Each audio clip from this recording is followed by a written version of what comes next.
Hello, everybody. Welcome back. I'm just about to introduce a man who doesn't really need any introduction. You know, you've all been waiting to speak to him and see him. So I'm just going to bring him into the chat. He is here and ready to talk to you. It is the amazing Mr. Paul Gilbert. Can you believe it? In the house. Good morning. Well, I got to show you this purple guitar. There it is.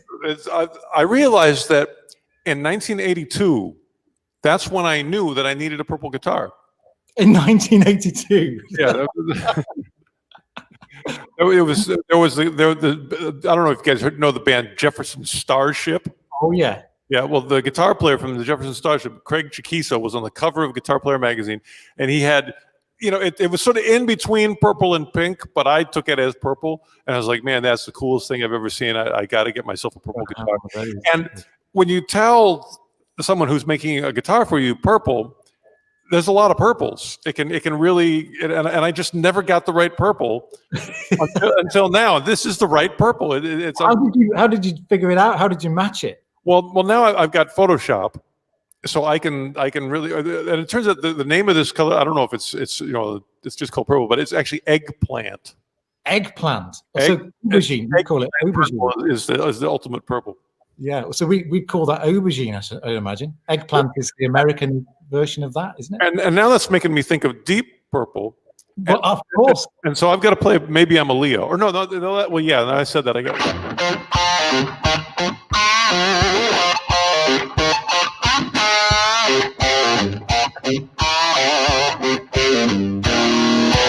That's such a good riff. And Pictures of Home, though.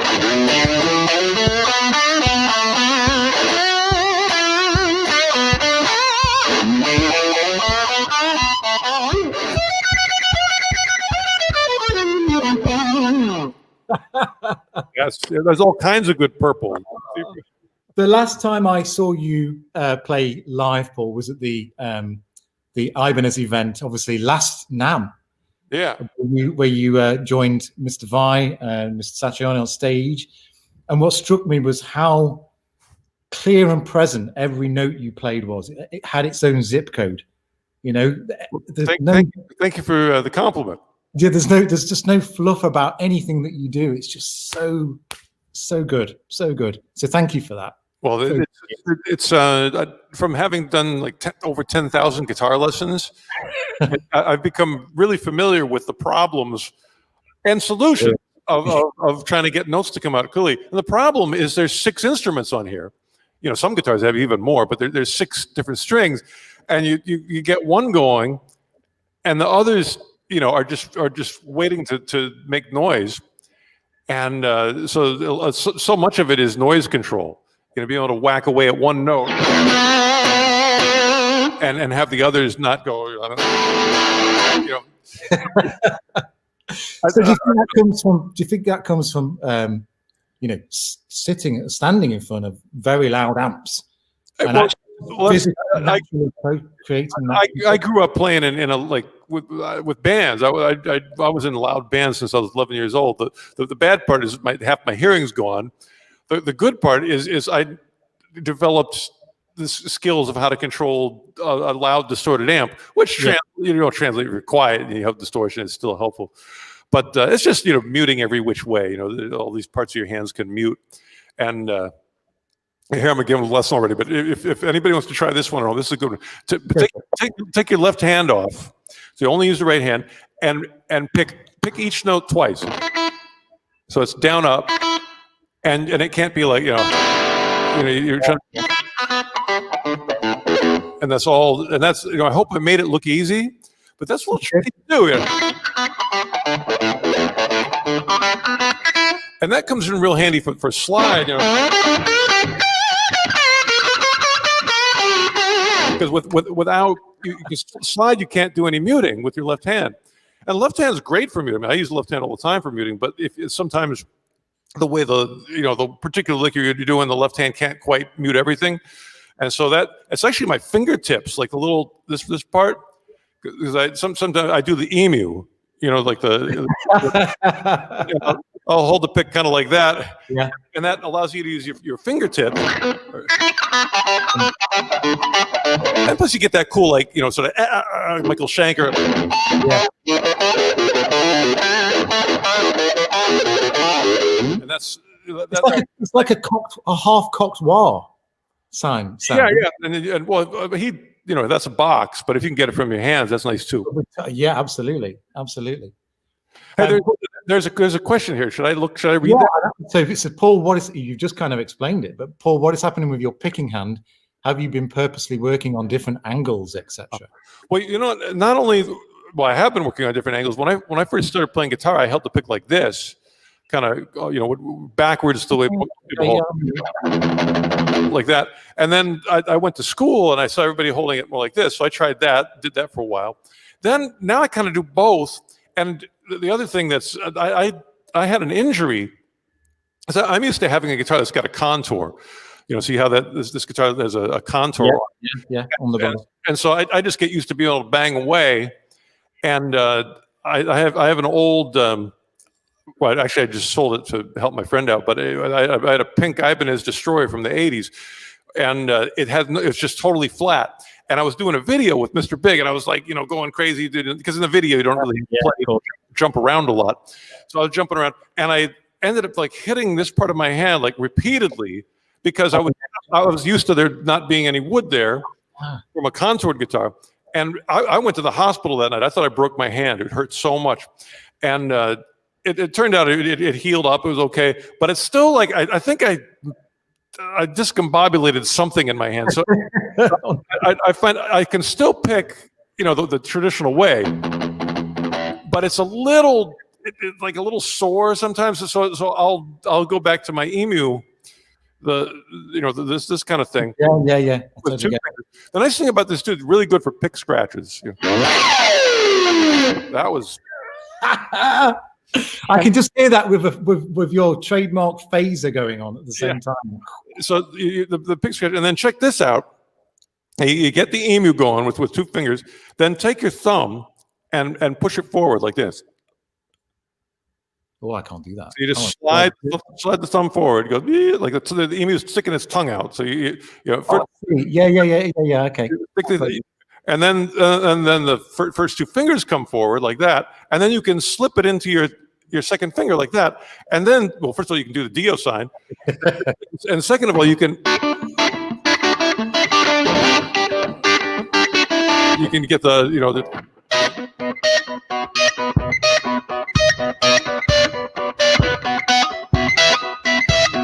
and then we have it right back, so that's a little sleight of hand. And it's also good for the tapping stuff. You get it in there, and then so it's really nice. I see everybody holding on like this and then trying to do the tapping with this hand. I mean, everybody gets it done there. The most important part of your hands is your ears. If somebody's you can make anything work if you have got a good ear and time. But time's the thing we all struggle with. I think that's that time feel. Got a question? Hey, Paul, I've been trying to learn technical difficulties the last 10 years. It's kind of difficult. No kidding. I was going to have a go. I thought I'll do something early because I've been doing live streams since 10 a.m. this morning and talking to some people, demonstrating some of the new guitars. And I thought, when I'm mentioning Paul's coming on, I'll just play the riff from, technical difficulties. And God, it's. I mean, it sounds difficult. It's actually even more difficult than it sounds to actually do it properly. So I just thought I'm not even going to try. Well, I have to give credit where credit is due first. I got it from figuring out "Hang 'Em High," the Van Halen song.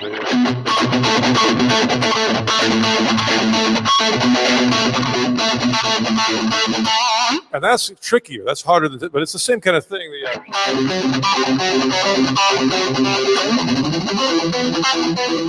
Now, here's something. I just figured this out because this is a 3 pickup guitar, and most guitars have 2 pickups. And usually, what I do, like the middle pickup, I usually lower it down really low because my pick needs to go there for when I'm bashing away. But just as an experiment, yesterday I thought, I'm going to raise it up and just see what happens. And I raised it up like as high as I could get it, and it does one thing that's kind of cool. I mean, first of all, it's louder when you turn it on, but in terms of playing, it gives your pick a little, like, what would you call it? Like a little platform. Oh, I see. And so Yeah. if you pick right over it, your pick falls where the middle pickup is. It can't go deep. So you've got uniformity to the. And the thing is, for like the technical difficulties run that that stuff seems like a little easier. And that's sometimes that's if I don't practice that a lot, it gets a little fragile. But it's nice to be able to like have gear make something easier to play. And well, you did something incredible. It was talking about sleight of hand, but all of a sudden a slide appeared on your hand. Where was that hiding? Well, that's a modification. I had. This is the thing. I think I saw you. There's a hidden magnet. Yeah, have you popped that under the pick guard? I mean, yeah, that's aftermarket.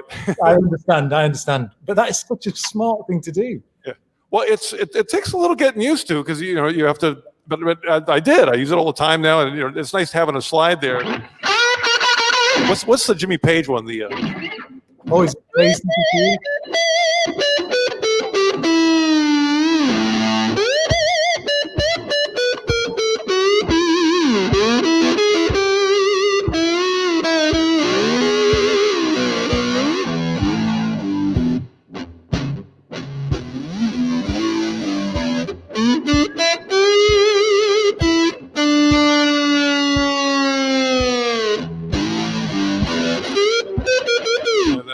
And then That's amazing. That tone's amazing as well. I'm not sure what you're doing in there. Are you just running into your Marshalls, or what's going on? Today I've got a JHS. What do you call it? It's the Tube Screamer one, the Bonsai. Oh yeah, okay. Is that a new one? They've had it a while. It's like every Tube Screamer in the world in one box. Okay. and I have that going into a Mojo TC Electronic Mojo, so it's 2 distortion pedals. Here's clean. That's a 1 watt Marshall. I've got a little 1 watt JTM. And then if I turn the Mojo on, it's just like predictable, normal, but good distortion. Yeah. And then if I put the JHS on, I get a little more. It's a little more Gary Moore. I was playing this morning that I don't know if you heard Gary Moore's song called "Devil in Her Heart." Such a good riff. 1, 2, 3.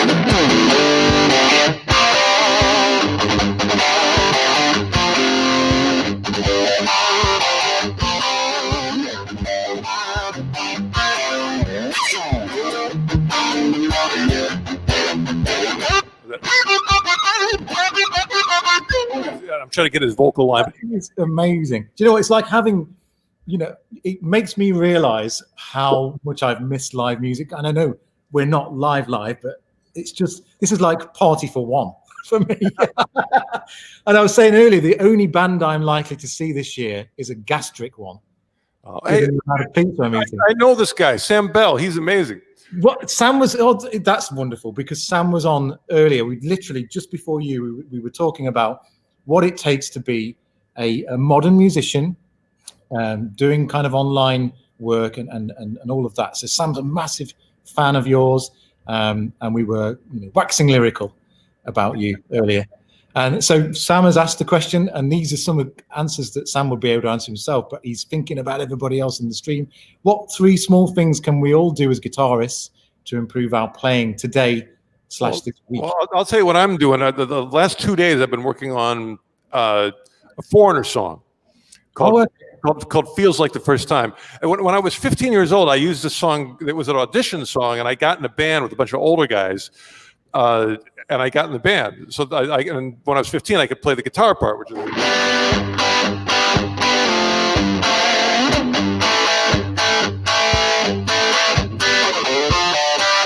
is. So that's one. Play the rhythm. Two, now decades later, I'm trying to learn the vocal line. The Lou Gramm, I would climb any mountain, and that's it's such good stuff. But it's really challenging to get on the guitar. So it'd be like, and then the chord.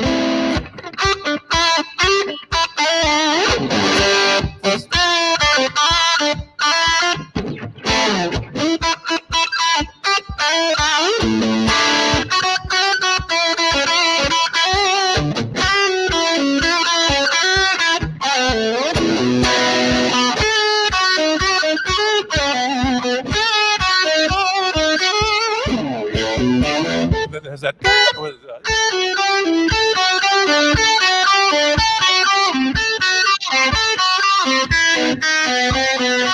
And then to improve yourself as a musician, try playing that keyboard part and singing at the same time. Feels like the first time, like you never did before. Feels like the first time. Like it opened the door, and then I'm stomping. So I'm juggling two rhythms and three rhythms and two melodies at the same time, keeping the downbeat going with my foot. Let's check this out. This is a hockey puck with a microphone built in. I thought to myself, he must be banging loud on his floor, but it's actually that. I velcroed it. The stuff you get for like your chair. Yeah. Your office chair mat, so it won't move. It's got the little things on the bottom, so it won't move on the carpet. And that's such a. I use that all the time. So you're just stomping away on that, and then you get your guitar going.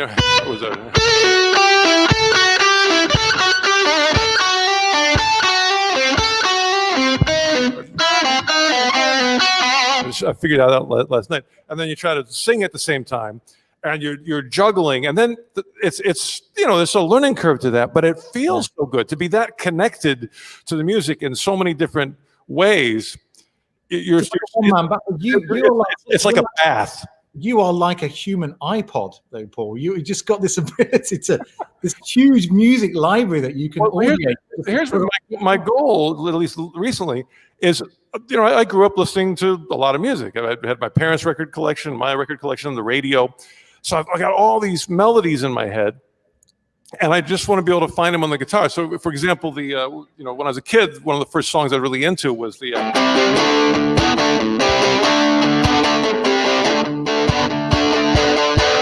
Oh yeah. So yeah. I can play that on kazoo first take, but it can find it on guitar.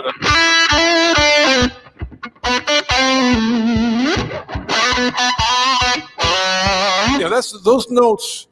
I mean, I've played this before, but at first, where are those? They're really. It's not your usual, blues pentatonic, which I love that too. Of course.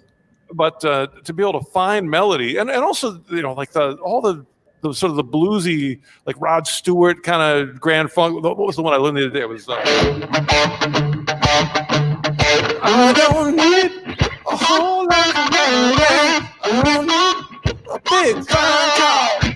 I got all this man. We're not gonna ask for. I don't like to run around. I don't like. Cause all you got is sweet.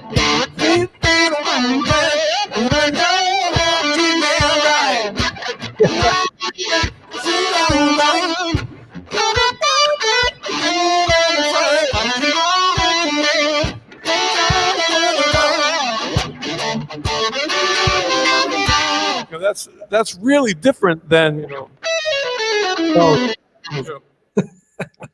but it's so useful and it just feels good.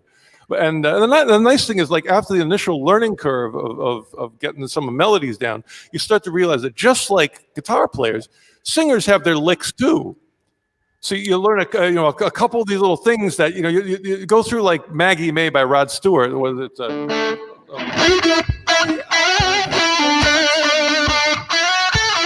The side of you. That lick is in like every single song in the 70s that, you know, you hear it like. Yeah, sure.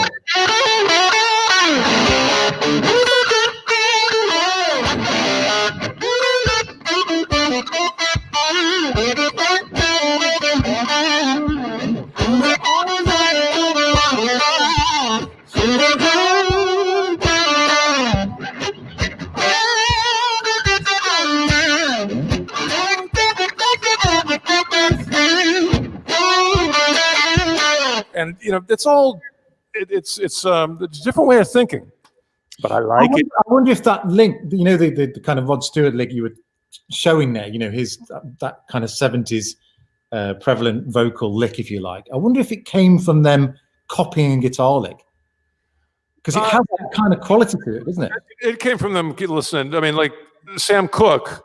Yeah. You know, he had the song "Twisting the Night Away." Rod Stewart covered that song. You know, they were listening to the soul singers or Sure.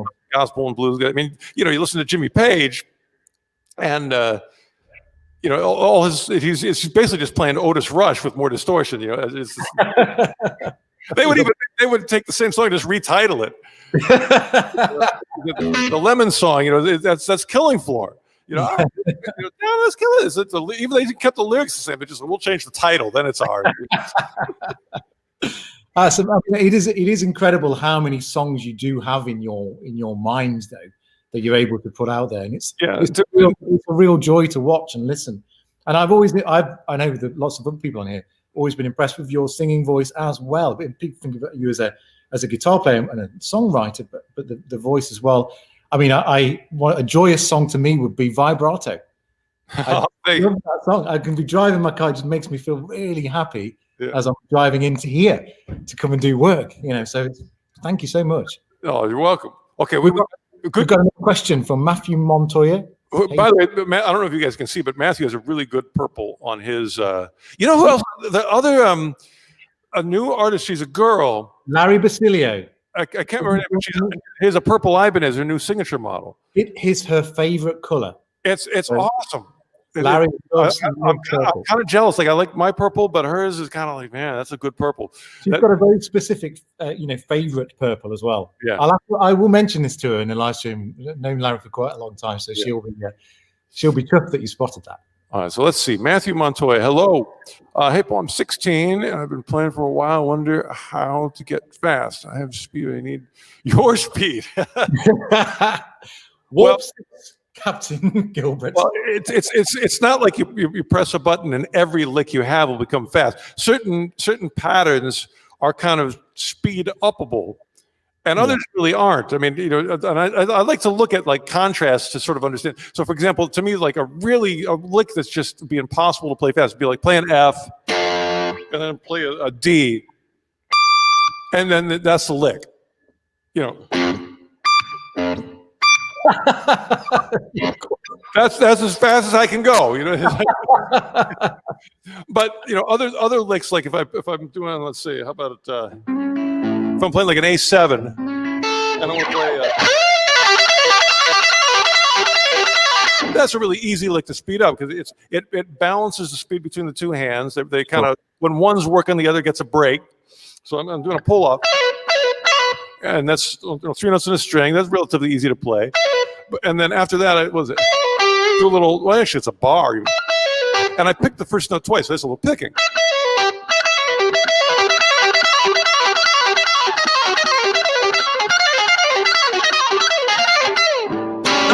That double pick seems quite prevalent in in some of your shreddier moments, for sure. And I've seen you do it. Get your left hand to rest. You know, you're like.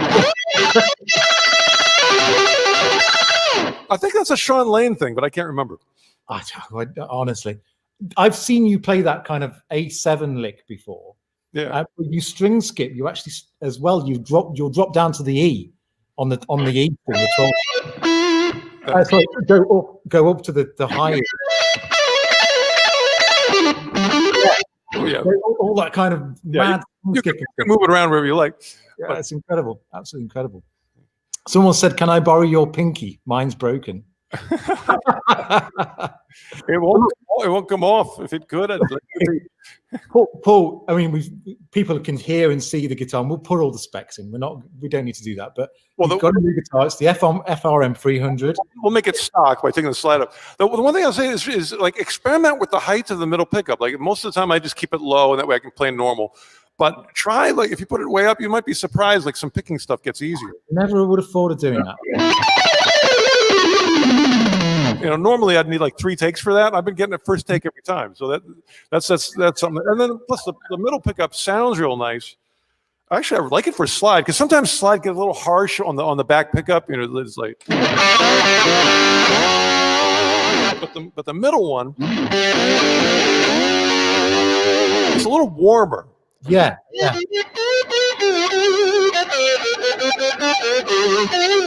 I'm trying to think of like the slide. The tune that really helped me with slide was Mercedes Benz. You know, oh Lord, won't you buy me? You know?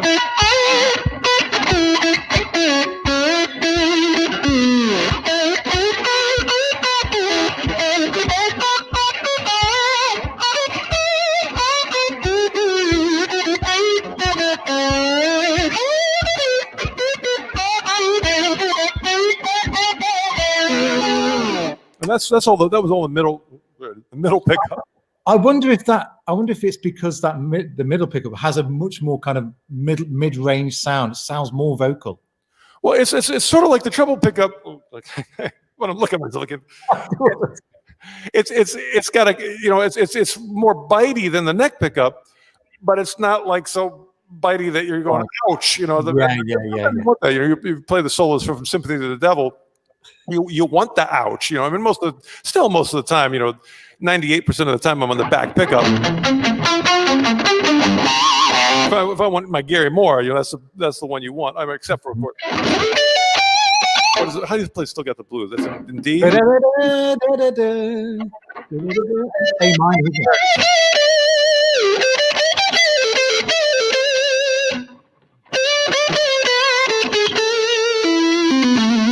Yeah, so that you want the neck. So it's just a sound that's a little I don't know. To me, it's like 70s slide boogie rock. You know, playing your fog hat. You know. Woo! You know. It just sound. Look, you make it look and sound so easy, Paul. I have to say, as always, which is amazing. Nice of you. Thank you. I am the FRM 300. It's eggplant purple. Eggplant purple. Love that. And aubergine if you're over here. And it's got big tall frets, which is nice. It makes it easier to bend. And 22 of those. 20. I'm looking at some of the spec on here. You've got DiMarzio, the PG-13s, aren't they? That you've got there. The last record I just finished, but my engineer knows. You know, I don't think he's not like an expert on me. You know, he's like, okay, who's in the session today? Oh, it's the Paul Gilbert guy. And but he kept asking me, he's like, what pickups are on that guitar? Like, that sounds really good.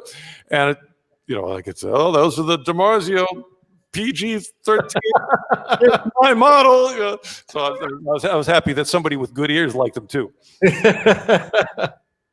Well, look, obviously you've been doing an absolute ton of guitar lessons and helping a load of people out with your it's like an academy, isn't it? You know, you doing all that kind of stuff. When you were touring, obviously not being able to do that of late, but you were finding the time between, you know, sound checks, travel, and doing the actual gigs to respond to people with video messages. And you know, I think it's incredible that you have the energy to do all of that while you're on tour. Well, if you want to get something done, ask a busy person. Yeah, and it's and a lot of it is like losing, not being scared not to be perfect. You know, the worst, you know, the most crippling thing you can do to yourself is go like this. This has got to be perfect. And I do it to myself all the time. And that's just like, okay, now the record's going to take 7 years, you know, but if you know, the trick is to say, like, you know, make the best thing you can do in this allotted time, and chances are it's gonna have some rough edges, but it's also going to turn out with better energy than it would have if you had sat there and fixed it and made it perfect, and then, you know, it's kind of lost its life. So I mean, to me, perfection a lot of times happens in the past tense. You know, you work on something, you hope for the best, and once in a while you knock one out of the park. But it's hard to plan. It's hard to plan that stuff. Not that it's impossible. I mean, the first Boston album is kind of perfect. Yeah, I love that. But how many records have they made? You know, during that process, you know, the next one took a long time. The third one was like a decade later. You know, it's a rough. You know, once in a while you can make something perfect, you know, in advance, but it's pretty rare. And I really recommend just going like, you know, here's how much time I have. Do the best you can. And, commit. You've kind of got the balance right there. I would, because you're so prolific, but it's always great as well. And you've got a new record that's available to pre-order. It was, and then I took it off because I wanted to what do you call it, fulfill the pre-orders. But then I actually have a record company who's going to release the physical product, CD and vinyl later. It's coming out in June. Okay, cool. So they're like, can you not have it available until we do too? You know, so that makes sense to me. So the pre-order people have it. You know, sure. It turned out great. Actually, the guitar playing is good on it, but I ended up playing all the instruments and the drum. I'm really proud of my drumming. Amazing. I was about to say, give us the premise for it. What made you do that? Were you just like, I just want to put myself in a situation where I have to? Well, it was exactly what I didn't want to do. I wanted to do a live band, and that was my original plan. And then COVID hit, and you know, nobody could be in a room together.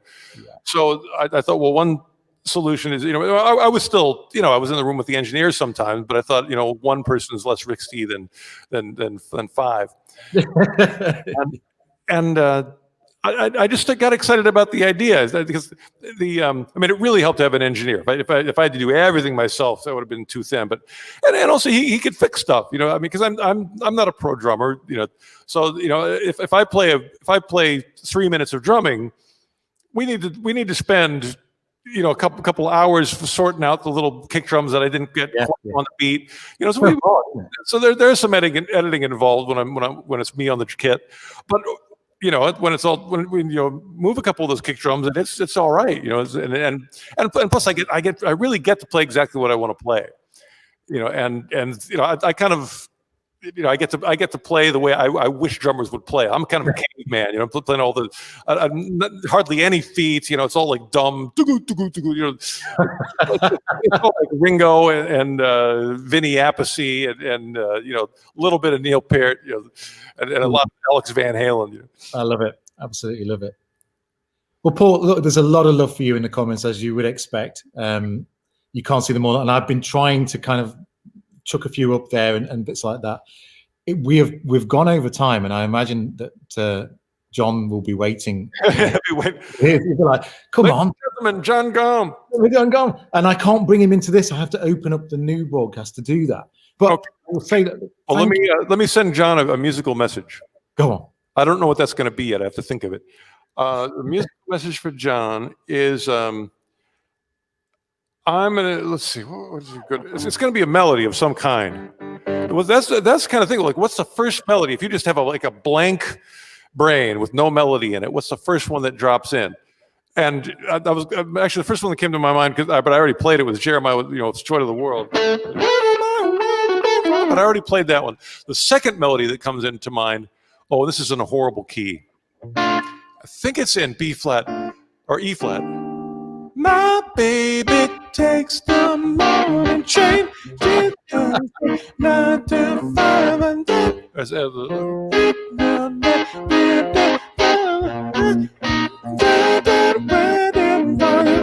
Now that's a tricky melody. Let's see.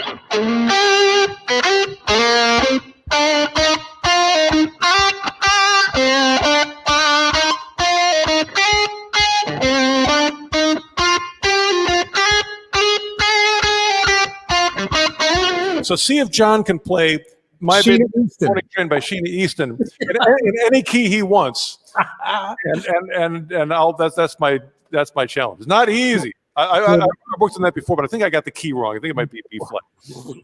Hey, it sounded perfect to me. Oh, Paul, thank you so much for doing this. It's been a real pleasure talking to you. I hope we can do something like this in the future again. Yeah. And and maybe in the same room, breathe, courageously breathing air together. I know. I long for that day. That'd be fab. Over a beer or something like that at NAMM would be fabulous. Right on. We have got Larry Basilio, who we were talking about earlier. She's around at 8 o'clock. So if you do feel like jumping in and asking her what kind of purple she's got on her guitar, so feel free to do that. But if not, enjoy the rest of your day. Oh, and you too. Thank you so much for joining us. Thank you so much. We'll see you again. Take care, everybody. Bye-bye.